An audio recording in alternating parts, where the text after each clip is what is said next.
दवाई जब मोहल्ला क्लिनिक जाती तो 500-700 रुपए की दवाई मैं पहले खरीदती थी और वो मुझे फ्री मिलने का काम होने का काम किया मोहल्ला क्लिनिक से। ये तमाम बिजली का उन्होंने बताया अपना बिल, तो उन्होंने कहा कि मुझे 18,000 से लेकर 20,000 की बचत मुझे प्रत्येक मेरे परिवार को दिल्ली सरकार के द्वारा दी जा रही है। उसके साथ में राशन फ्री मिलने का भी काम बताने का काम किया। तो आपसे मैं कहना चाहता हूं कि निश्चित तौर से आज हमारी दिल्ली सरकार प्रत्येक दिल्ली के नागरिकों के परिवार को 15 से लेकर 20,000 का जो बेनिफिट दे रही है, ये दिल्ली की नहीं पूरे देश की एक ऐसी सरकार है जो निश्चित तौर से इस बात को साबित करती है कि देश में भारत संविधान को मानने वाली सरकार पहली बनी है। बाबा साहब डॉक्टर अम्बेडकर के संविधान को मानने वाली सरकार मिली है, जिसमें हमें मौलिक अधिकार मिला है, रोजी रोटी, कपड़ा, मकान, बिजली फ्री, पानी फ्री, शिक्षा फ्री, स्वास्थ्य फ्री। ये चीजें हमें इस संविधान के तहत मिली है। इस संविधान के मौलिक अधिकार देने वाला पहला मुख्यमंत्री अरविंद केजरीवाल जी हमें मिले हैं। इसलिए इस देश की जनता उनको आशीर्वाद देना चाहती है। अभी हमारे यहाँ से करीब हर हफ्ते हमारे यहाँ से तीर्थ यात्रा की बस जाती है। जब उधर से आती है तो घर पर धन्यवाद देने आती है और मिठाई का डिब्बा देने आती है। भैया इस बार मैंने अरविंद केजरीवाल जी को आम आदमी पार्टी को वोट देनी है। हम उनको कहते हैं एक व्यक्ति यदि रामेश्वर जा रहा है, पुरम जा रहा है, द्वारकाधीश जा रहा है, कम से कम 1 लाख रुपए खर्चा होता है। 5 स्टार जैसी उसको सुविधा दी जाती है। जैसे तीर्थ यात्री बस में बैठता है, यहां से जाता है, उसके बाद में फिर वो ट्रेन में बैठता है, ट्रेन से वे गाड़ी लेने जाती है, 5 स्टार जैसा होटल मिलता है, 5 स्टार जैसे उनको वीआईपी उनको खाना मिलता है। तो निश्चित तौर से मैं उनको कहता हूं कसम खा लेना, नहीं कसम तो हम क्या काम थे ऐसी जगह से वो खाएं जहां हमें अरविंद केजरीवाल जी ने, दिल्ली के लाल ने हमें तीर्थ यात्रा दिखाने का काम ना मेरा बेटा दिखा सकता था, ना मेरा पति दिखा सकता। मैं तो ऐसे मुख्यमंत्री को धन्यवाद देती हूं कि निश्चित तौर से वो सदैव देश के प्रधानमंत्री बने। तो आपसे मेरा कहने का तात्पर्य है, आज हमारी सरकार जो हमारे फरिश्ता योजना है, मेरा एक सगा भतीजा एक्सीडेंट में एक्सपायर हुआ, उस पर 90 लाख रुपए दिल्ली सरकार ने देने का काम किया। तो मैं ऐसी सरकार को का धन्यवाद देता हूं, आदरणीय केजरीवाल जी का धन्यवाद देता हूं, जो कि इस मानवता हित कल्याण के लिए और यहाँ के जो मौलिक अधिकार की बात करी है। तो निश्चित तौर से आज भारतीय जनता पार्टी ऐसे जो कार्य को देखकर, ऐसे विकास मॉडल को देखकर आज वो घबरा गई है और निश्चित तौर से आने वाला समय आम आदमी पार्टी का होगा और देश के प्रधानमंत्री आदरणीय अरविंद केजरीवाल जी बनने जाएंगे। ये इस देश के प्रत्येक नागरिक की चाहत है, प्रत्येक मतदाता की चाहत है, प्रत्येक व्यक्ति की चाहत है कि देश का मुख्यमंत्री भी अरविंद केजरीवाल जी बने, क्योंकि दिल्ली के विकास मॉडल को प्रत्येक प्रदेश के लोग चाहते हैं कि हमारे यहाँ भी दिल्ली सरकार की जैसे हमें सुविधा मिले, बिजली फ्री, पानी फ्री, शिक्षा फ्री। तो इन शब्दों के कहते हुए आज निश्चित तौर से हमारे विधायक को खरीदना चाहती है, तोड़ना चाहती है। तो एक विधायक को यदि 50-100 करोड़ भी देंगे तो भी एक विधायक टूटने वाला नहीं है, क्योंकि हम एक ईमानदार सरकार के साथ के हम ईमानदार पार्टी के हम सहयोगी हैं, उनके सदस्य आम आदमी पार्टी के हम विधायक हैं। तो एक भी विधायक टूटेगा नहीं। यदि मुझे 200 करोड़ 1000 करोड़ भी देंगे तो भी हम टूटने वाले नहीं, क्योंकि हम अरविंद केजरीवाल जी को सहयोग देने वाले हैं, उनका साथ निभाने वाले हैं। इन्हीं शब्दों के साथ सभी को मैं नमस्कार, सभी को जय भीम। कुलदीप कुमार जी। धन्यवाद अध्यक्ष महोदय। और आज इस सदन के अंदर बड़े महत्वपूर्ण विषय पर जो माननीय मुख्यमंत्री जी ने विश्वास प्रस्ताव रखा है उस पर चर्चा हो रही है। अध्यक्ष जी, आज फिर इस देश के लोग, इस देश देखेगा कि कैसे दिल्ली की विधानसभा ने, दिल्ली के विधायकों ने भारतीय जनता पार्टी के तमाम षड्यंत्रों के बाद, तमाम साजिशों के बाद उनकी सारी साजिशों को इस सदन ने विफल कर दिया। अध्यक्ष महोदय, मैं अपनी बात शुरुआत करता हूं कि जिस मुद्दे पे आज चर्चा हो रही है, जिसलिए आज ये सदन में विश्वास मत लाया गया है, वो बात क्या है, वो कहानी क्या है। आपको पता है कि पूरे देश के अंदर भारतीय जनता पार्टी पूरे देश के अंदर तमाम सरकारों को तोड़ रही है, वहां के विधायकों को, मंत्रियों को लालच दे रही है। उनको डरा रही है, उनको धमका रही है। और उसी कड़ी में जब वो गोवा से डराकर विधायकों को ज्वाइन कराने पहुंचे, उसके बाद कर्नाटक पहुंचे, उसके बाद उत्तराखंड पहुंचे और तमाम जगह से ज्वाइनिंग करा के उन्होंने सोचा कि दिल्ली के अंदर भी आ जाते हैं, दिल्ली के अंदर भी विधायकों को तोड़ लेते हैं। तो उसी कड़ी में उन्होंने संपर्क करना शुरू किया और संपर्क करते करते जब वो संपर्क करते हैं अध्यक्ष जी, तो संपर्क करने का तरीका बड़ा अच्छा है उनका।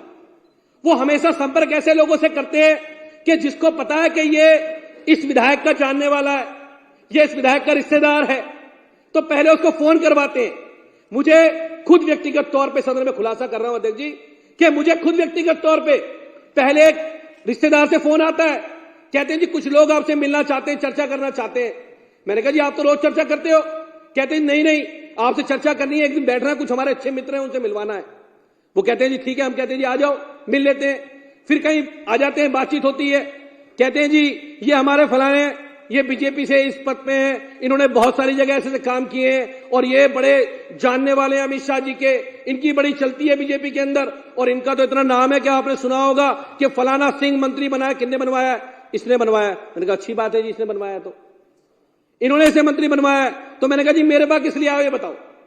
कहते हैं जी आप बड़ा अच्छा बोल देते हो, आप टीवी पे डिबेट करते हो, बहुत शानदार बोल लेते हो, हम चाहते हैं कि आप भी भारतीय जनता पार्टी में शामिल हो जाओ। कहते हैं जी आप भी भारतीय जनता पार्टी में शामिल हो जाओ। मैंने कहा अच्छा जी। कहते हैं जी अगर आप शामिल हो जाओगे तो पैसे वैसे की टेंशन तो छोड़ दो, ये तो बहुत छोटी बात है, आपको बड़े बड़े पदों पे देंगे, आपको मंत्री बना सकते हैं और आपके अंदर कैपेबिलिटी आपको आगे लेके जाएंगे। अध्यक्ष जी इस तरह के लालच, और जब फिर एक बात और कह देते हैं, कहते हैं यार एक बात सुनो, ये तो ठीक है लेकिन एक बात बताता हूं, ये लोग हैं बहुत खतरनाक, ये इनके पास सारी एजेंसी है, कुलदीप जी आपको तो पता ही है, कोई इनसे छूटी हुई नहीं है। ईडी इनके पास है, सीबीआई इनके पास है, किसी को चाहे जेल में डाल दें, किसी को चाहे जेल में रख लें, जो चाहे वो कर लें। और तुमको पता है कि पहले ही हम तो बड़ा अच्छा लोग मानते हैं उन लोगों को, लेकिन आज वो जेल के अंदर तो है ही ना, चाहे सबूत मिले हो चाहे ना मिले हो, जेल के अंदर तो है ही। मनीष सिसोदिया जेल के अंदर है, संजय सिंह जेल के अंदर है, तो आप तो बहुत छोटे लोग हो, आप भी जेल जा सकते हो। मैंने कहा जी अच्छा। तो मैंने कहा जी, मैंने उनसे एक बात कही अध्यक्ष, मैंने उनसे कहा कि आपने खरीद उसको सकते हो जो मार्केट में बिकने के लिए आए, हम बिकने वाले लोग नहीं है, हम झुकने वाले लोग नहीं है, हम अरविंद केजरीवाल जी के सिपाही हैं। कोई ताकत नहीं है जो हमें झुका के दिखा दे, कोई ताकत नहीं है जो हमें खरीद के दिखा दे, कोई हमें खरीद नहीं सकता, कोई हमें झुका नहीं सकता। और ईडी और सीबीआई से तो दूसरे लोग डर गए होंगे, इन ईडी सीबीआई दूसरे लोग डर गए होंगे, ना तो हम ईडी और सीबीआई से डरते और ना हम इस रंगा बिल्ला की जोड़ी से डरते। अध्यक्ष जी ये कहने जा रहा हूं इस सदन के अंदर, हम डरने वाले लोग नहीं है, हम झुकने वाले लोग नहीं है। वो कितनी कीमत लगाएंगे हम लोगों की, हम तो झुकेंगे नहीं, हम तो बिकेंगे नहीं। वो खूब डरा लें, वो खूब मुकदमे दर्ज करा लें, इसलिए नहीं डरेंगे, इसलिए नहीं दबेंगे, क्योंकि आज हमारे नेता अरविंद केजरीवाल जी, मनीष सिसोदिया जी, संजय सिंह जी चट्टान की तरह इनके सामने खड़े हुए, चट्टान की तरह। जब जेल से आते हैं तारीख के ऊपर, कोर्ट के ऊपर, तो हंसते हुए चेहरे लेके आते हैं, क्योंकि उन्हें पता है कि वो इस देश के बच्चों के भविष्य को बनाया उन लोगों ने और उसकी सजा आज वो काट रहे हैं। वो इस बात की सजा काट रहे हैं कि अगर वो भी भाजपा में शामिल हो जाते तो उनके सारे केस माफ हो जाते। अध्यक्ष जी मैं एक लिस्ट लेके आया हूं यहां पर, इस लिस्ट को पढ़ना चाहता हूं। अरुणाचल प्रदेश के अंदर इन्होंने 2016 में प्रेमा कुंडू को शामिल करा लिया भाजपा के अंदर, उनके ऊपर काफी मामले चल रहे थे, सारे केस खत्म हो गए। कर्नाटक के अंदर जेडीएस के साथ इन्होंने 2019 में बीएस येदियुरप्पा के नेतृत्व में सबको शामिल करा लिया, उनके सारे केस खत्म हो गए। मध्य प्रदेश के अंदर इन्होंने शामिल करा लिया, उनके सारे केस खत्म कर दिए। एकनाथ शिंदे को शामिल करा लिया, सारे केस खत्म कर दिए। गोवा में शामिल करा लिया, सारे केस खत्म कर दिए। और रिसेंटली मामला तो अभी आपने देखा होगा, अशोक चव्हाण जो कांग्रेस के बड़े नेता थे, उनको भाजपा में शामिल करा दिया और आदर्श घोटाले की फाइल सारी की सारी गायब हो गई। अभी आपने देखा कि किस प्रकार से जगन भुजबल की ईडी ने चार्जशीट खो दी। तो लगातार ये सोचते हैं कि या आम आदमी पार्टी को खरीद लेंगे या आम आदमी पार्टी के विधायक को तोड़ लेंगे और मुख्यमंत्री जी को जेल में डाल के दिल्ली की सरकार को गिरा देंगे। लेकिन मैं सदन में कहना चाहता हूं, इनके ये मंसूबे कभी कामयाब नहीं होंगे, इनके मंसूबे कभी आगे नहीं बढ़ेंगे, क्योंकि आम आदमी पार्टी का एक एक विधायक, एक एक साथी ना टूटने वाला है, ना बिकने वाला है, ना झुकने वाला है। हम तो पूरी ताकत के साथ माननीय मुख्यमंत्री अरविंद केजरीवाल के साथ खड़े हुए, खड़े रहेंगे। और बहुत बहुत धन्यवाद, बहुत बहुत आभार। जय हिंद, जय भारत। राजेश ऋषि जी।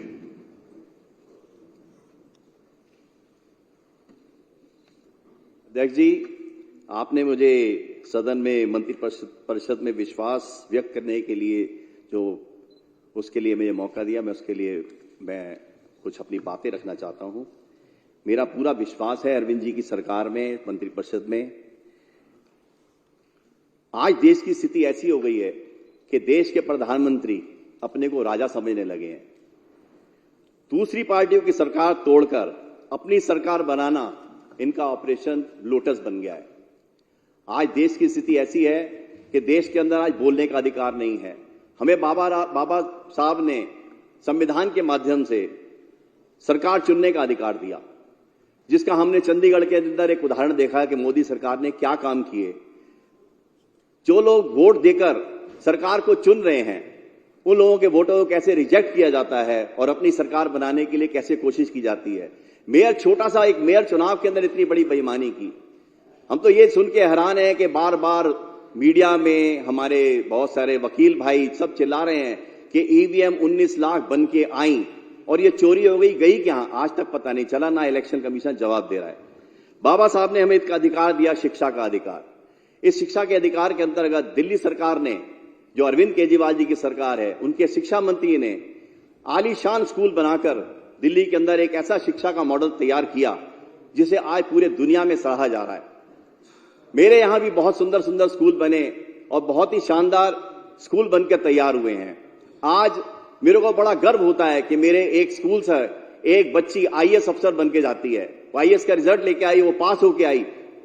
और हमारे यहां पर इतने सारे स्कूल बने हैं, उसके बावजूद भी नए स्कूलों का निर्माण हो रहा है। मनीष सिसोदिया जी ने जो अच्छे काम किए, शिक्षा में एक अच्छा मॉडल तैयार किया, लेकिन हमारे राजा, जो देश के राजा हैं, उनको पसंद नहीं आया और उन्होंने उनको जेल में डाल दिया। हमारे स्वास्थ्य का अधिकार, बाबा साहब ने हमें स्वास्थ्य का अधिकार दिया कि हमें मुफ्त स्वास्थ्य मिलना चाहिए। अरविंद केजरीवाल जी के मंत्री श्री सत्येंद्र जैन जी ने एक मॉडल तैयार किया। उन्होंने देखा कि 65 साल के अंदर हमारे देश के अंदर केवल 10,000 बेड के, हमारे दिल्ली के अंदर केवल 10,000 बेडों पर ही इलाज हो रहा है, वो भी पूर्ण रूप से नहीं चल रहे। उन्होंने टारगेट बनाया कि मैं 5 साल के अंदर उसको 20,000 करूंगा। उन्होंने पूरी कोशिश की, नए अस्पताल बने, पुराने अस्पताल को मॉडिफाई किया, उसके अंदर बहुत सारे बेड जोड़े गए। मेरे जनकपुरी के अंदर एक सुपर स्पेशलिटी हॉस्पिटल था जो बंद पड़ा था, उसको चालू किया गया। आज अब उसके आगे से निकलते हैं लोग तो पूछते हैं कि ये प्राइवेट है या सरकारी। इतना शानदार हॉस्पिटल है, सारे इलाज हो रहे हैं इसके अंदर, ब्रेन, हार्ट, किडनी, लीवर का इलाज होता है। यहाँ डायलिसिस की मशीनें लग गई और हर इलाज मुफ्त होता है। ये पहली बार हुआ है दिल्ली के अंदर कि सारी दवाइयां मिल रही हैं, सारे टेस्ट हो रहे हैं और सारे के सारे जितने भी ऑपरेशन हैं वो 100 ऑपरेशन हो रहे हैं। अरविंद केजरीवाल सरकार जब बनी 2015 में, तो उन्होंने 21 पार्लियामेंट सेक्रेटरी बनाए। उस सेक्रेटरी बनाने के बाद जो सब सेक्रेटरी थे, सबों ने काम शुरू किया। मेरे पास भी स्वास्थ्य विभाग था, हम लोगों ने भी खूब भाग दौड़ की। आज दिल्ली के हॉस्पिटल्स के अंदर करोड़ों रुपए की मशीनें लगी हैं जो पहले कभी देखने को नहीं मिलती थी। मेरे जनकपुरी के हॉस्पिटल के अंदर 7 नए ऑपरेशन थिएटर बने हैं जो वर्ल्ड क्लास हैं। उस दिन मंत्री जी गए थे देखने के लिए, वो खुद हैरान हो गए कि इतने शानदार, इतने बढ़िया प्राइवेट में भी नहीं है। ये अरविंद केजरीवाल सरकार की देन है। लेकिन हमारे देश के राजा को पसंद नहीं आया, उन्होंने सत्येंद्र जैन जैसे मंत्री को जेल में डाल दिया। आज जो हमें अधिकार मिला है बोलने का, इस बोलने के अधिकार के ऊपर भी आज हमारे राजा को पसंद नहीं आता है। संसद में अगर कोई भी उनके खिलाफ बोलता है या उनकी कमियों को निकालता है तो ऐसे सांसद को उठा के बंद करने की तैयारी कर लेते हैं। हमारे शेरे हिंद संजय सिंह जी जो दहाड़ते थे संसद के अंदर, उनकी दहाड़ को बंद करने के लिए उनको जबरदस्ती जेल में डाल दिया गया क्योंकि राजा को पसंद नहीं आया। तो जो राजा को पसंद आएगा केवल वही क्या देश के अंदर होगा। मैं आपको बताना चाहता हूं कि नेपाल एक हमारे बगल में एक देश है। इस देश के अंदर राजा का राज चलता था। उस समय यह स्थिति थी कि हर घर के अंदर राजा और रानी की फोटो लगती थी, मंदिर के अंदर हर दुकान में लगती थी, हर प्रस्थान में लगती थी। और जगह जगह राजा और महाराजा की रानी की फोटो लगी हुई नजर आती थी। पूजा करने से पहले आपको राजा रानी की पूजा करनी पड़ती थी, उसके बाद पूजा होती थी। यह स्थिति थी वहां की।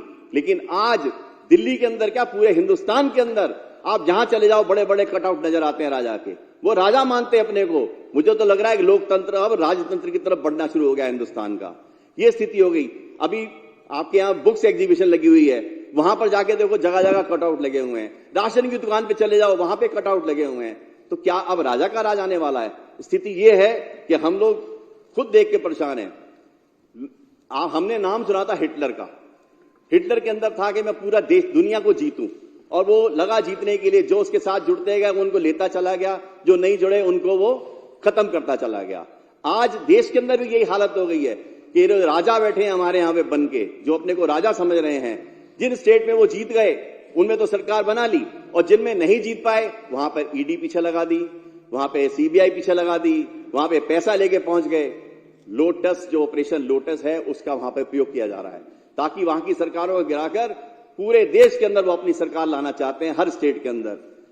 लेकिन ये होगा नहीं। दिल्ली के अंदर भी ये स्थिति आई कि दिल्ली के विधायकों को कैसे खरीदा जाए। अभी मदन लाल जी ने जैसे बताया कि 2013 की जब हमारी सरकार बनी थी, उसके अंदर बार बार देखते थे कि 14 के अंदर जब हमारी सरकार 49 दिन की सरकार जब गई, उसके बाद बीजेपी ने पूरी कोशिश की। सर, मेरी जनकपुरी के अंदर रोज मुझे फोन आते थे कि जी आज हमारा जो विधायक थे वहां के, उनके आज गाड़ियां आ गई, आज पुलिस आ गई, कल वो शपथ लेने जा रहे हैं मुख्यमंत्री की। लेकिन फिर दूसरे दिन पता चलता था कोई विधायक बिका ही नहीं। 3 विधायकों के पीछे लगे रहे कि ये 3 आ जाएंगे तो सरकार बन जाएगी। सर, जब 3 आदमी नहीं बिके तो आज इतनी बड़ी संख्या में बैठे हमारे सभी विधायक भाई जो आंदोलन से आए हैं, जो पूरे देशभक्ति के साथ लगे हैं, वो ये जानते हैं कि हमारा मुख्यमंत्री जो काम कर रहा है वो देश के अंदर नहीं, उसकी चर्चा दुनिया में हो रही है। मैं अभी आया हूं, मेरे एक मित्र अभी कनाडा से आए हुए थे, घर पे ही हैं वो पंजाब से जब यहां पहुंचे तो उन्होंने बताया कि पाजी ਅਸੀਂ ਤਾਂ देख के हैरान हो गए, साडे गांवां दे अंदर ਜਿਹੜੀ है ना नहरां 'ਚ पानी आ गया, पहला कभी आंदा ही नहीं सी। केजरीवाल सरकार ने वाकई बहुत अच्छा काम किया है। सर, ये चीज लोगों को नहीं पता कि नहरों में पानी आ गया, किसानों के लिए बिजली आ गई, सब कुछ आ गया वहां पर। क्योंकि दिल्ली में खेती बाड़ी बहुत कम है, पंजाब तो खेतों के सारी जगह खेती खेत हैं, तो वहां किसान बहुत खुश है। उनको बिजली सस्ती मिल रही है, बिजली मिल रही है, पहले बिजली मिलती नहीं थी, अब नहरों में पानी मिल रहा है। तो ऐसा मुख्यमंत्री, ऐसा नेता जो देश में बदलाव के लिए आया है, उसके बलिदान को हमने देखा है। जब हम लोग अरविंद केजरीवाल जी के साथ 2009 में जुड़े थे, तो सब मैंने इनकी एक हिस्ट्री पढ़ी थी कि जब ये टाटा में, कलकत्ता में नौकरी करते थे, तब ये जाया करते थे मदर टेरेसा के वहां, और लोगों को इकट्ठा करके वहां लेके आकर उनकी सेवा करते थे। जिस इंसान के अंदर जब पावर नहीं थी तभी उसके अंदर सेवा की भावना थी, आज उसके हाथ में पावर है, तो आज वो बदलाव जरूर चाहता है, वो बदलाव के साथ काम कर रहा है। हमारे प्रधानमंत्री जी बोलते हैं कि मैं तो भिक्षा मांगी, मैंने भिक्षा मांग के अपना पेट पाला। अगर इन्होंने वाकई भिक्षा मांग के पाला होता तो ये आज जितने भिखारी नजर आ रहे हैं, ये भिखारी नजर नहीं आने चाहिए थे। इनका ये तो गरीबों से वोट लेकर केवल उद्योगपतियों के लिए काम कर रहे हैं। आज इनका बेटा अडानी है जिसके लिए सारा काम हो रहा है। जगह जगह देख रहे हैं कि हर चीज बिकती जा रही है और अडानी खरीदता जा रहा है। तो देश के अंदर आज लोकतंत्र नहीं है, आज अडानी तंत्र आ चुका है। इस अडानी तंत्र को खत्म करने के लिए हमें सबको एकजुट होना पड़ेगा। अरविंद केजरीवाल जी ने जो अपने 2 बार मैंने देखा है, इन्होंने अपनी जान की परवाह ना करते हुए इन्होंने 2 बार भूख हड़ताल की, और ऐसी स्थिति में पहुंच गए थे कि हमें डर लगता था कि कहीं इनको कुछ हो ना जाए।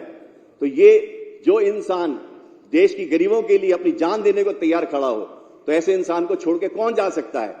सर, हम तो आज आपके सामने वादा करते हैं कि हम इसी पार्टी में पैदा हुए हैं और इसी पार्टी में ही मरेंगे, और अरविंद केजरीवाल के साथ तब तक खड़े रहेंगे जब तक शरीर में जान है। ये जितनी जोर लगा लें, ये जितनी ताकत लगा लें, जितना पैसा लगा लें, हम हिलने डुलने वाले नहीं हैं। हम हमेशा सुनते हैं खाली हाथ आए थे, खाली हाथ जाएंगे।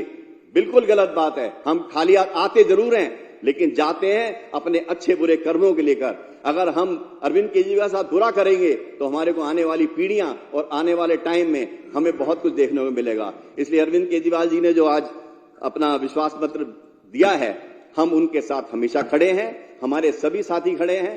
हम तो तब से हैं अरविंद जी के साथ, जब पार्टी भी नहीं थी, इंडिया इन करप्शन में जुड़े थे।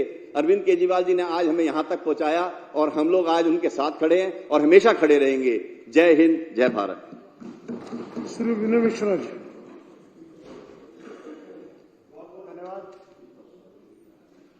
स्पीकर साहब, बहुत सरल शब्दों में मैं आप बीती रखना चाहता हूं। चूंकि राजनीतिक परिवार से आता हूं और बचपन से ये उठापटक, शहमात, खरीद फरोख्त देखता हुआ आ रहा हूं, तो अभी कुछ दिन पहले मैं ये बात हमारे माननीय मुख्यमंत्री जी बैठे हुए, मैं उनसे परमिशन लेके कहना चाहता हूं कि पीछे एक ऐसा डिपार्टमेंट जो देश जिसकी पूरी इज्जत करता है, और उस डिपार्टमेंट का मैं अगर नाम लूं तो मैं चाहता नहीं हूं कि इस देश का विश्वास उस डिपार्टमेंट से उठे। उस डिपार्टमेंट के एक बड़े अफसर हमारे यहां आए, हमारे पिताजी से बात करके और बोला कि हम विनय से मिलना चाहते हैं। तो पिताजी को पता नहीं था, क्योंकि वो भी पॉलिटिकल हैं, तो उन्होंने लगा कि इतने बड़े डिपार्टमेंट से आए हैं तो बुला ले। तो मैं उसको बुलाया, और बुला के जब उन्होंने बात की तो बड़ी हैरानी वाली बात की, और बकायदा उन्होंने जिन जिन से मुलाकात की अपने मोबाइल में वो फोटो भी दिखाई। उन्होंने बताया कि बहुत जल्द आपके मुख्यमंत्री श्री अरविंद केजरीवाल जी अरेस्ट होने वाले हैं, और उनके अरेस्ट होने के बाद ये सरकार टूटेगी, विधायक टूटेंगे। हमने 21 लोगों से बात की है, उनकी फोटो बकायदा मुझे मोबाइल में दिखाई एज ए प्रूफ कि देखो मैंने इन से मुलाकात की है, और आप भी अब छोड़ दो, आप भी आ जाओ, तो आपको तो दोबारा चुनाव लड़ाएंगे ही लड़ाएंगे। और मेरे पिताजी को भी कहा कि आप भी बीजेपी में शामिल हो जाओ, आपको चुनाव भी लड़ाएंगे, चुनाव खर्चा भी देंगे, और आपके बेटे को दिल्ली में डिप्टी सीएम भी बनाएंगे। तो इस तरीके का ऑफर इन्होंने दिया, और अगर सीएम साहब की परमिशन हो तो जिस डिपार्टमेंट के लोग और जो लोग आए थे मैं इस पटल पर रख सकता हूं। तो ऐसी कवायद जब चल रही हो तो बड़ा दुख होता है। और मैं राजनीति में सिर्फ पॉलिटिक्स करने नहीं आया, बचपन से देखा है तो भरपूर मौके मिले। 2013 में भी विधानसभा चुनाव लड़ा था, लेकिन मैंने देखा कि हम लोग पूर्वांचल से आते हैं, और हम लोगों ने प्रवासियों की आवाज हर पटल पे उठाई हो, चाहे वो विधानसभा हो, चाहे बाहर दिल्ली में पहचान की लड़ाई हो। तो हमेशा जब प्रवासियों की हमने आवाज उठाई, तो चाहे बीजेपी हो चाहे कांग्रेस हो, सिर्फ प्रवासियों को वोट देने लायक समझा, कभी भी उनको राजनीतिक पहचान नहीं दी। हमेशा सिर्फ अपना वोट बैंक समझा, और समझा कि सिर्फ कुछ इनको थोड़ा बहुत लालच देते रहो, ये हमको वोट देते रहेंगे। लेकिन मैं माननीय मुख्यमंत्री श्री अरविंद केजरीवाल जी को धन्यवाद करना चाहूंगा कि पूर्वांचल के 16 लोगों को इन्होंने विधायक बनाया, और आज बिहार यूपी के लोगों को जो दिल्ली में पहचान दी, मैं उसके लिए आपका बहुत बहुत धन्यवाद करना चाहता हूं। और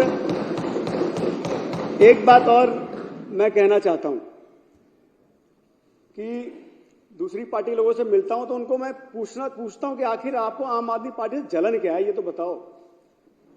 आपको मतलब किस लिए देख के इतना गुस्सा आता है? मुझे लगता है, जैसे लगता है कि आम आदमी पार्टी कोई विधायक आ गया या कोई पार्षद, मतलब जैसे लगता है कि नोच खाएं इसको।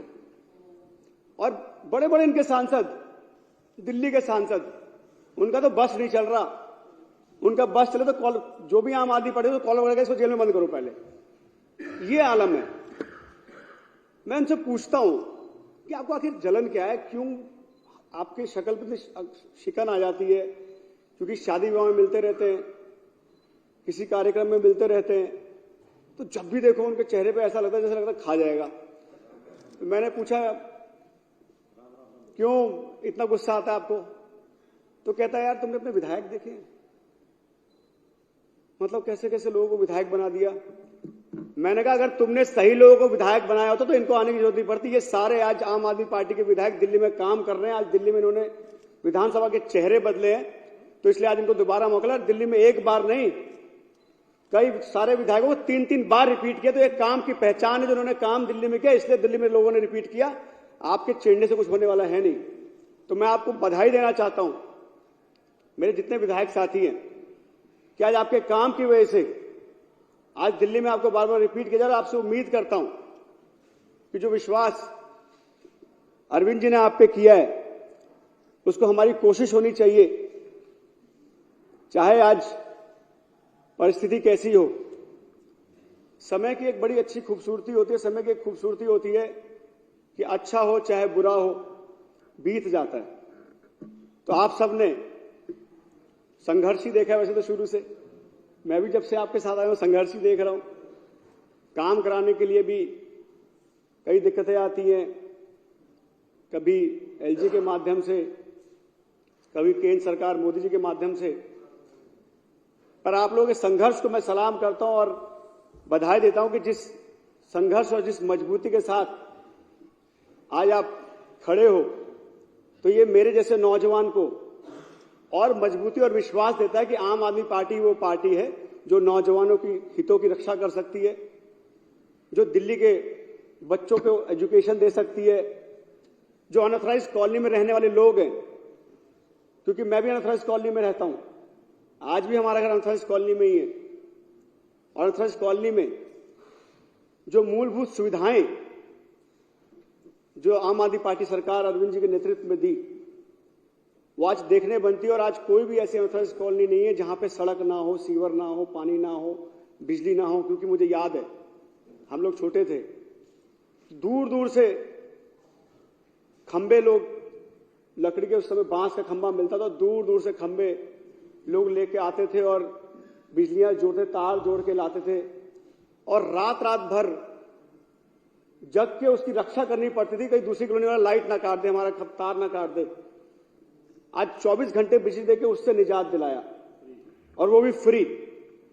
पानी फ्री, बिजली फ्री, एजुकेशन फ्री, माता बहनों के लिए टिकट फ्री।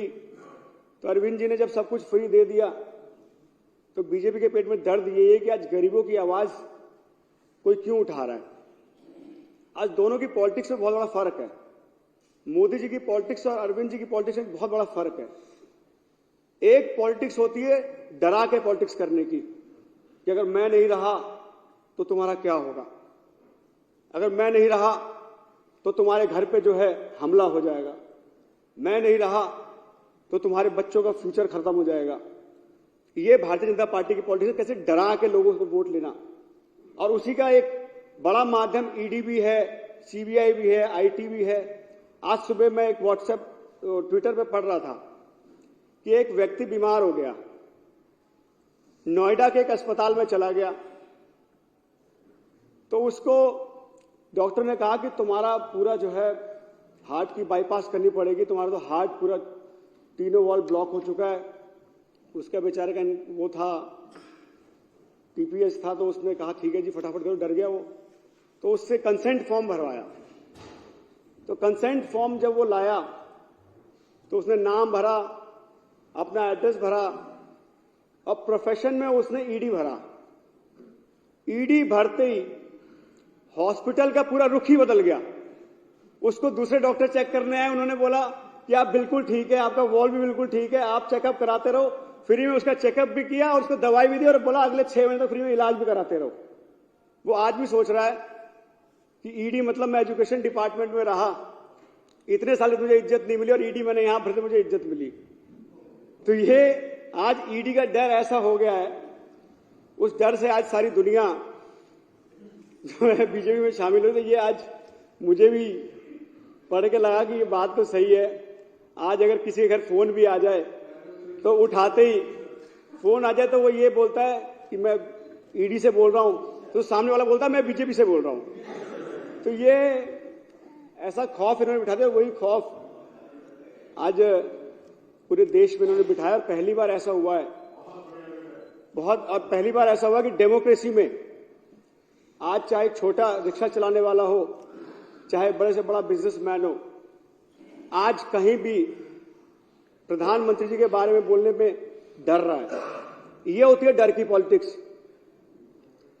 एक होती है पॉलिटिक्स ऑफ एम्पावरमेंट, जिसमें आप लोगों को मजबूत करो, उनको शिक्षा देकर, उनको जब कोई परिवार में बीमार हो विनय जी तो उनको conclude चिंता ना करिए, हो। please. Sir Conclude. आप बीती बता रहा हूं तो इसलिए थोड़ा सा मुझे समय चाहिए सर आपसे। ये आप बीती है जेन्युइन, जो आपके सामने members- सारी बात रख रहा हूं। जिन माननीय सदस्यों ने बोलना है उनका समय कम रह मैं जाएगा। 2 मिनट और लूंगा। एक पॉलिटिक्स होती है एम्पावरमेंट की, जिसमें आप बच्चों को शिक्षा देते हो। किसी घर में कोई बीमार हो तो उसको चिंता ना हो, उसको पता हो कि मेरा इलाज बढ़िया हो जाएगा। महिलाओं को कहीं जाना हो तो उसको किसी का मुंह ना देखना पड़े, किसी को बुलाना ना पड़े कि मुझे ले चल गाड़ी में। आज महिलाओं को एम्पावर हमने किया कि आज कहीं उनको जाना हो तो उनको किसी का मुंह देखने की जरूरत नहीं है, बस पे जाएं और कहीं भी पूरी दिल्ली में जा सकती है। तो ये एम्पावरमेंट ऑफ जो पीपल है, ये पॉलिटिक्स दर्शाती है कि ये फ्यूचर इस देश का एम्पावरमेंट है कि आप अपने बच्चों को एम्पावर करो ताकि वो बच्चा किसी और देश में जाके नौकरी ना मांगे, वो बच्चा ऐसा बने कि दिल्ली में पूरे देश में आके उससे लोग कहें कि मुझे नौकरी दो। ये एम्पावरमेंट है, ये एम्पावरमेंट हम दिल्ली में देख रहे हैं।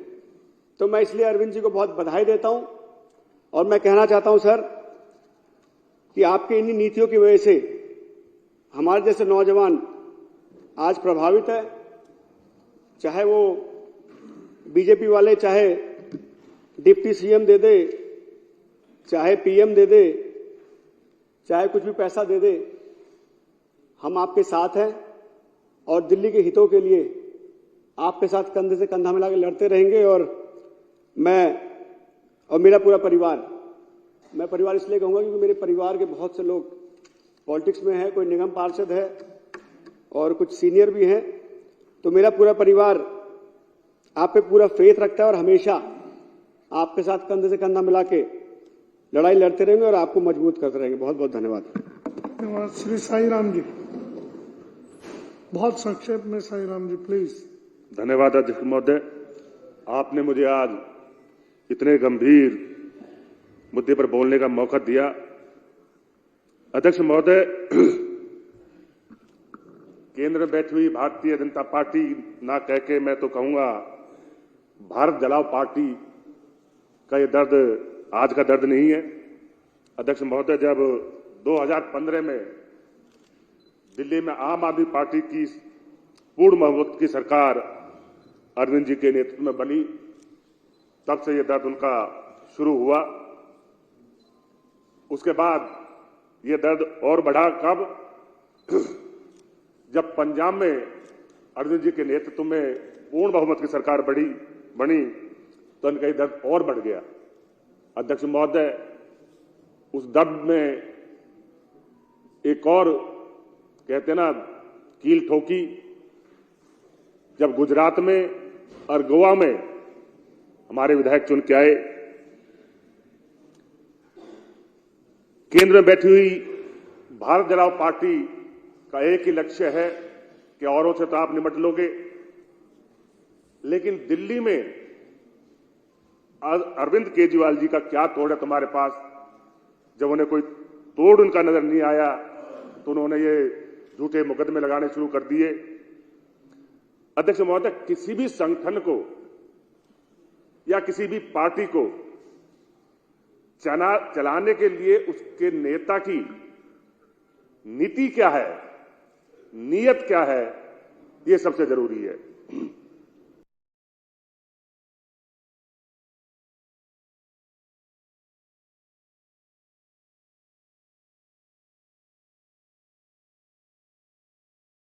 प्लीज सर आप बीती बता रहा हूं तो इसलिए थोड़ा सा मुझे समय चाहिए सर आपसे।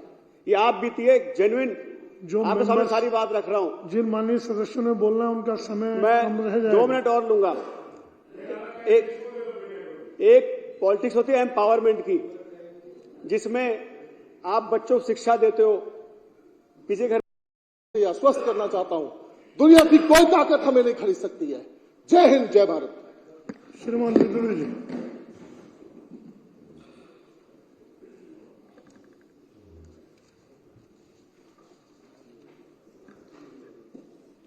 आदरणीय अध्यक्ष महोदय, दिल्ली विधानसभा में माननीय मुख्यमंत्री जी के द्वारा जो प्रस्ताव प्रस्तुत किया गया है, इसकी आवश्यकता नहीं थी। मैं इसका विरोध करता हूं। हाउस में श्री अरविंद केजरीवाल जी मेजॉरिटी एंजॉय करते हैं, लेकिन दिल्ली की जनता में विश्वास खो बैठे हैं। दिल्ली सरकार के ऊपर अनेक गंभीर भ्रष्टाचार के आरोप हैं। सरकार हर मोर्चे पर विफल रही है। इसीलिए आज ये खेल किया जा रहा है और दिल्ली की जनता का भ्रष्टाचार से ध्यान भटकाने के लिए इसकी आवश्यकता दिल्ली की सरकार को पड़ी है। जहां तक भारतीय जनता पार्टी के नेताओं के द्वारा, भारतीय जनता पार्टी के द्वारा आम आदमी पार्टी के विधायकों को खरीदने की बात है, या जो खरीद फरोख्त के जो आरोप दिल्ली के माननीय मुख्यमंत्री श्री अरविंद केजरीवाल जी की ओर से और दिल्ली की माननीय मंत्री श्रीमती आतिशी जी की ओर से जो लगाए गए हैं, हमने दिल्ली के पुलिस कमिश्नर से आग्रह किया कि इन आरोपों की जांच की जाए और यदि आरोपों में सच्चाई है तो कड़ी से कड़ी कार्रवाई की जाए। दिल्ली के माननीय मुख्यमंत्री जी और दिल्ली की माननीय मंत्री श्रीमती आतिशी जी दिल्ली पुलिस को सहयोग नहीं कर रहे हैं। मैं इस सदन के माध्यम से आग्रह करूंगा कि जांच में सहयोग करें। आदरणीय अध्यक्ष जी, दिल्ली में शराब घोटाला हुआ, दिल्ली के फॉर्मर डिप्टी चीफ मिनिस्टर को जेल जाना पड़ा, दिल्ली के एक राज्यसभा के मेंबर को जेल जाना पड़ा। नई शराब नीति में यह भी कहा गया कि नई शराब नीति के आ जाने के बाद दिल्ली सरकार की आय बढ़ेगी। नई शराब नीति से तो दिल्ली सरकार के खजाने को घाटा हुआ। शराब के ठेकेदारों को कमीशन 2% से बढ़ाकर 5%, 5% से बढ़ाकर 12%, मास्टर प्लान का वायलेशन करके, सुप्रीम कोर्ट की गाइडलाइंस का वायलेशन करके रिहायशी क्षेत्रों में बड़े पैमाने पर शराब के ठेके खोलकर दिल्ली के युवाओं को बर्बाद करने की कोशिश हुई। उसका हमने जमकर विरोध किया। आज मैं पूछना चाहता हूं आपके माध्यम से आदरणीय मुख्यमंत्री जी से, यदि ये शराब नीति इतनी अच्छी थी तो आपने इस नई शराब नीति को वापस क्यों लिया? इसका जवाब आज इस हाउस में देना चाहिए। और सरकार के खजाने में जितना पैसा आना चाहिए था वो आया नहीं, सरकार को भी घाटा झेलना पड़ा। उस पर भी आज हम आदरणीय मुख्यमंत्री जी का स्पष्टीकरण चाहेंगे। आदरणीय अध्यक्ष जी, दिल्ली जल बोर्ड में अनेक घोटाले हुए हैं, जांच हो रही है, कुछ अधिकारियों की गिरफ्तारी हुई है। आखिर मैं पूछना चाहता हूं आदरणीय मुख्यमंत्री जी से, उनकी सरकार आने से पहले दिल्ली जल बोर्ड 600 करोड़ रुपए के मुनाफे में था, आज 73,000 करोड़ से ज्यादा के घाटे में दिल्ली जल बोर्ड चल रहा है। मैं आदरणीय मुख्यमंत्री जी से पूछना चाहता हूं, अभी हाल ही में कुछ अधिकारियों की गिरफ्तारी हुई है। ये जो किलोमीटर्स की जो खरीद हुई उसमें ऊंचे दाम दिए गए, उस पर भी जरूर अपना स्पष्टीकरण दे, क्योंकि यह घोटाला उसी समय हुआ था जब श्री अरविंद केजरीवाल दिल्ली जल बोर्ड के चेयरमैन थे। मैं आज आपके माध्यम से मुख्यमंत्री जी का ध्यान दिलाना चाहता हूं कि श्री अरविंद केजरीवाल जी की सरकार ने यह फैसला लिया कि दिल्ली जल बोर्ड में जो पानी के उपभोक्ता हैं, यदि वे अपना पानी का बिल बाई कैश या बाई चेक जमा करना चाहते हैं तो यह काम एक एजेंसी को दिया गया। वो जो पैसा उस एजेंसी के पास आया, शर्त यह थी कि उसको उसी दिन या अगले दिन दिल्ली जल बोर्ड के पास जमा करना था। वो पैसा फर्जी खातों में चला गया। उसके बाद उस एजेंसी को 1 साल की और एक्सटेंशन दे दी। उस एजेंसी का कमीशन 5% से बढ़ाकर 6% कर दिया। तो इस पर भी मैं आज सरकार का स्पष्टीकरण चाहूंगा। आदरणीय अध्यक्ष जी, दिल्ली जल बोर्ड में 500 करोड़ रुपए का जो नया घोटाला हुआ है, जिसकी जांच शुरू हो गई है, in award of work of upgradation of sewage treatment plants, उसकी जांच भी शुरू हो गई है। अच्छी बात है कि आज इस पर भी सरकार अपना स्पष्टीकरण दे। आदरणीय अध्यक्ष जी, दिल्ली में बिजली घोटाला भी हुआ है। दिल्ली सरकार ने बिजली कंपनियों से 21,250 करोड़ रुपए लेने थे, लेकिन सरकार ने 11,550 करोड़ रुपए में ही सेटलमेंट कर लिया। इस सेटलमेंट का कोई ऑडिट नहीं कराया गया।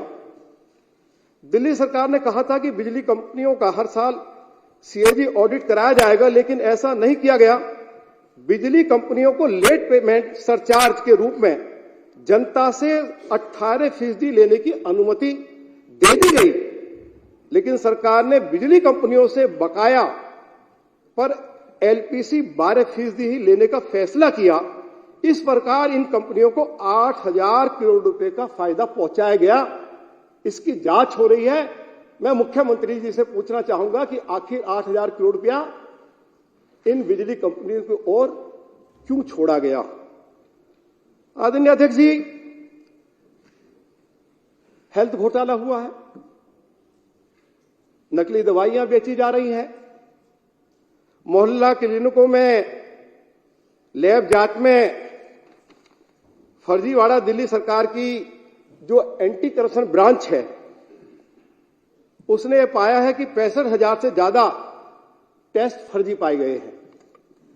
आखिर इस पर सरकार क्या कहना चाहती है? मैं जरूर सरकार से इस पर जवाब चाहूंगा। डीटीसी में घोटाला हुआ है।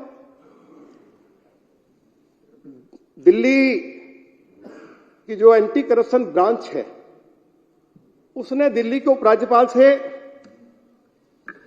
एफआईआर दर्ज की जाए ये मांग की थी, ये आग्रह किया था, लेकिन एफआईआर की अनुमति नहीं मिली और दिल्ली के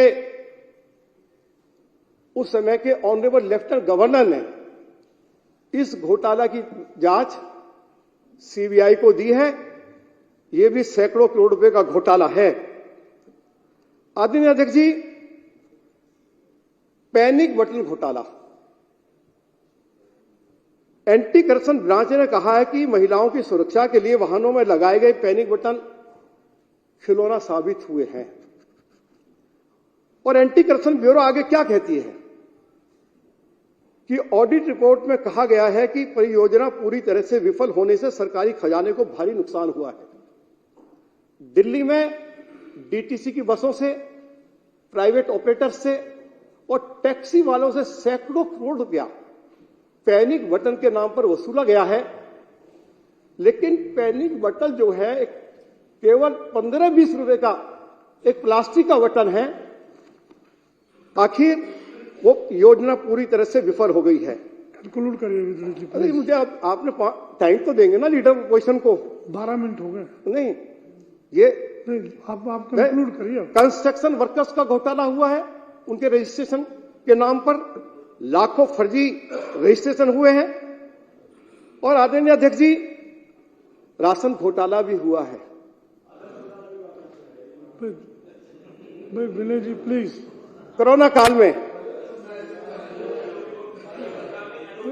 राजेश जी प्लीज। जो घटिया राशन खरीदा गया अभी भी वो गोदामों में पड़ा हुआ है, उसकी जांच तो होगी। दिल्ली सरकार ने फीडबैक यूनिट बनाई और जासूसी का काम शुरू कराया, कानून का उल्लंघन करके। इसकी भी जांच हो रही है। इस पर दिल्ली के ऑनरेबल चीफ मिनिस्टर क्या कहना चाहते हैं, मैं जरूर उनसे उम्मीद करूंगा। आदरणीय अध्यक्ष जी, दिल्ली के मुख्यमंत्री के लिए एक अच्छा घर होना चाहिए, मैं इससे सहमत हूं। लेकिन आज सवाल यह है, मैं दिल्ली के ऑनरेबल चीफ मिनिस्टर से पूछना चाहता हूं कि जो पुराना घर तोड़ा गया उसके स्थान पर नया घर बनाया गया जिसके ऊपर 53 करोड़ रुपया खर्च हुए, तो नए घर बनाने के लिए उसका नक्शा क्यों नहीं पास करवाया गया? मैं पूछना चाहता हूं कि जो 53 करोड़ रुपए का काम हुआ उसके टेंडर कॉल क्यों किए गए? वर्क कैसे अवार्ड कर दिया गया 4 ठेकेदारों को? 21 फ्लैट्स तोड़ दिए गए, किसकी अनुमति से तोड़े गए? और उन 21 फ्लैट्स के स्थान पर फिर 6-6 करोड़ रुपए के नए फ्लैट्स खरीदे गए। कुल मिलाकर मुख्यमंत्री निवास के ऊपर लगभग 179 करोड़ रुपया खर्चा हुआ। तो मुख्यमंत्री जी से इतना ही पूछना चाहते हैं कि जो नियमों का उल्लंघन हुआ है उस पर मुख्यमंत्री जी क्या कहना चाहते हैं? पीडब्ल्यूडी के अधिकारियों के खिलाफ एंटी करप्शन ब्रांच उनके खिलाफ एफआईआर हो गई है। अध्यक्ष जी, मैं हो गया, खत्म कर रहा हूं। मुझे 2 मिनट में मैं अपनी बात को खत्म कर रहा हूं। लीडर ऑफ अपोजिशन को इतना तो मत करो, ये तो कहीं भी नहीं होता है। पूरा समय कहीं भी नहीं होता है, सारी बातें रखिए, कहीं नहीं होता है। ये करिए जल्दी करिए। मैं एक बात जरूर पूछना चाहता हूं आपके माध्यम से आदरणीय मुख्यमंत्री जी से कि यदि दिल्ली में एक्साइज घोटाला हुआ है, घोटालेबाजों को बचाने के लिए श्री अरविंद केजरीवाल की नेतृत्व वाली सरकार ने पिछले 18 महीनों में वकीलों के ऊपर 28 करोड़ रुपया खर्च किया है और 21 करोड़ 25 लाख रुपया आबकारी घोटाले से जुड़े मामलों में वकीलों को भुगतान किया गया है। यह दिल्ली के लोगों के टैक्स पेयर्स का पैसा है। और जिन्होंने बहुत धन्यवाद। देखिए, ये मैंने कभी किसी को डिस्टर्ब नहीं किया। ये चीज उचित नहीं है, उन्होंने बोल दिया। मंत्री विद्रोही जी आप कंक्लूड करिए, प्लीज कंक्लूड करिए। अंत में मैं बड़ी शेरो शायरी हुई है, मैं यही कहूंगा आम आदमी पार्टी के ऑनरेबल एमएलए से। किसी ने कहा तू इधर उधर की ना बात कर, ये बता कि कार मां क्यों लुटा। मैं बताऊं कि कारवा क्यों लूटा? तेरा था रहजुनों से वास्ता, मुझे रहजुनों से गिला नहीं। अरविंद केजरीवाल जी, आपकी रहबरी का सवाल है। किसी ने कहा कि जो आया है वो जाएगा। मैं अपनी बात समाप्त कर रहा हूं। अध्यक्ष जी, ना राजा रहा है, ना रानी रहेगी। ये दुनिया है फानी और फानी रहेगी।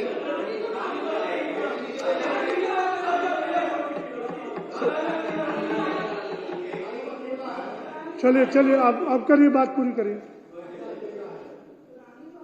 ना राजा रहा है, ना रानी रहेगी। ये दुनिया है फानी और फानी रहेगी। जब ना किसी की जिंदगानी रहेगी, माटी सबकी कहानी कहेगी। आप मुझे डिस्टर्ब कर रहे हो। चलिए, बहुत बहुत धन्यवाद। 62 पर विधूरी भारी पड़ा है। 62 पर विधूरी भारी पड़ा है। राजेश, इस बात को समझ लीजिए। मैंने आपको किसी को भी, ये इसलिए जब आप बोल रहे थे, मैंने किसी को डिस्टर्ब नहीं किया, इंटरप्ट नहीं किया। श्री अरविंद केजरीवाल की सरकार के ऊपर जो भ्रष्टाचार के घोटाले हैं, हजारों करोड़ रुपए के घोटाले हुए हैं, आज दिल्ली के मुख्यमंत्री को इस हाउस में जवाब देना पड़ेगा। ये सरकार, बहुत कांग्रेस सरकार, हर मोर्चे पर बिजली नहीं, अब हो गया ना आपका विषय। आप बिजली, मैं प्रार्थना कर रहा हूँ, विषय हो गया। नहीं सर, बताइए बीच में मैंने किसी को डिस्कस किया होगा? मैंने सभी की लास्ट में हुआ है थोड़ा, 1 मिनट। अरे मैंने बहुत शांति से आम आदमी पार्टी के 62 विधायकों पर भारी पड़ा है विधूरी। ये समझ लो, लिया मैंने, ये नोट कर लो। श्री राजेश गुप्ता जी अकेला बात शुरू करिए। मैं देश का यशस्वी प्रधानमंत्री मोदी जी का सफाई हूँ। ये जो दुनिया का सबसे लोकप्रिय नेता है।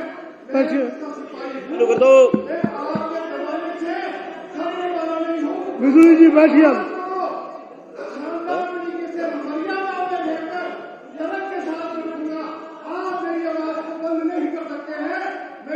बिजली जी अब बैठिए प्लीज, हो गया। नहीं हो गया, आपकी सारी बात सुनिए, एक एक बात आपकी शांतिपूर्वक सुनिए। बैठिए अध्यक्ष जी। अब बिजली जी, मेरी प्रार्थना, बैठिए। अब अपने आरोपों का उत्तर सुन लीजिए एक बार बैठकर शांति से, प्लीज। राजेश जी शुरू करिए। अध्यक्ष जी, आपने मुझे एक ऐसे विषय पे बोलने का मौका दिया जो बहुत ही गंभीर है। देश के प्रजातंत्र के लिए इससे खतरनाक बात हो ही नहीं सकती कि या तो सरकार बनने ही ना दो, और बन जाए तो उसे तोड़ लो, खरीद लो, खत्म कर दो। बहुत सारे घोटालों का चक्र विदुड़ी जी ने कहा, लेकिन एक घोटाला तो जरूर हुआ है, वो है नेता विपक्ष घोटाला। क्योंकि 8 आदमी इनके थे, 7 भारे, इनको अकेले को क्यों छोड़ दिया? तो घोटाला तो कुछ ना कुछ है, सोचिएगा। सर मैं 2 मिनट में पूरा 2 मिनट में बोल लेता हूं, आप यकीन मानिएगा 2 से ऊपर नहीं होंगे। देखिए, ये बार बार बात आ रही थी कि इन्होंने कहा, कमिश्नर साहब से कहा कि इनको सबूत चाहिए। मैं आपके सामने खड़े होकर कह रहा हूं, मुझसे बात करी गई, मुझको ऑफर करे गए वो पैसे कि आप ये पैसे ले लीजिए, मंत्री पद ले लीजिए और आप इस तरफ को आ जाइए, और जो विधायक आपके साथ में उनसे भी बात कीजिए, उनको यहां ले आइए। ये करते कैसे है ऐसा? ये हमारे किसी लोग को ढूंढते हैं, हमारे किसी कार्यकर्ता के थ्रू आते हैं, रिश्तेदार बन के आते हैं, दोस्त बन के आते हैं, घरों में आते हैं, पार्कों में आते हैं, फिर हमको समझाते हैं आपसे अच्छा विधायक कोई नहीं है, आप तो सुबह 5 बजे साइकिल चला रहे हो, आप तो मंदिरों में जा रहे हो, आपकी विचारधारा हमारी एक है। और ये मेरे साथ नहीं, ये सभी विधायकों से ऐसी ही बातें करते हैं। अब इनका सबूत कैसे बनाया जाए साहब? अगर विदुड़ी जी मुझे अभी ऑफर करें बाहर खाते हुए, या मैं विदुड़ी जी को ऑफर करूं अभी कि विदुड़ी जी इधर आ जाइए, हम आपको सांसद लड़वा देंगे, तो क्या ये आप मेरा स्ट्रिंग कर पाओगे? आप मेरी रिकॉर्डिंग करोगे?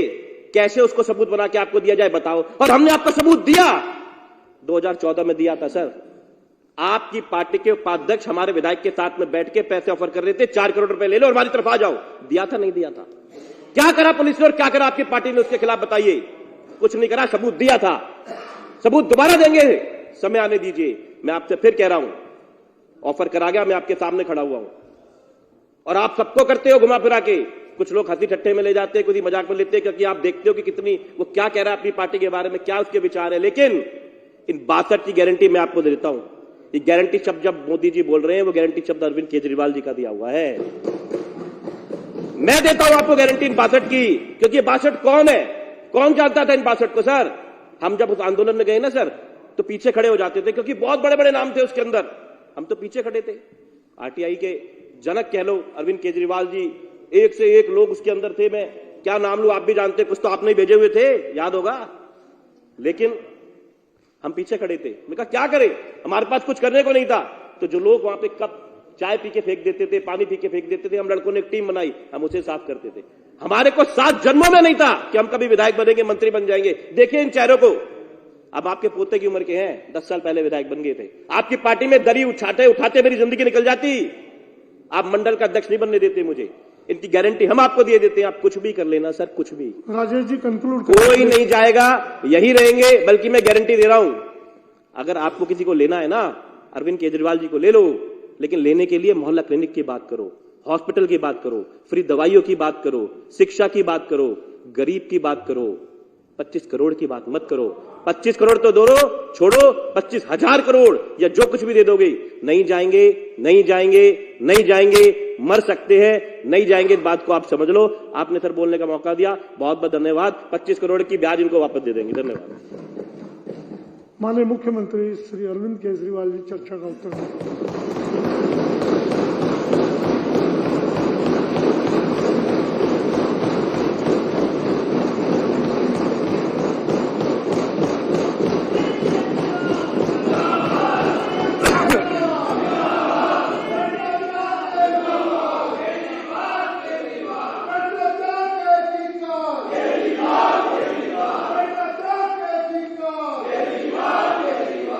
अध्यक्ष महोदय,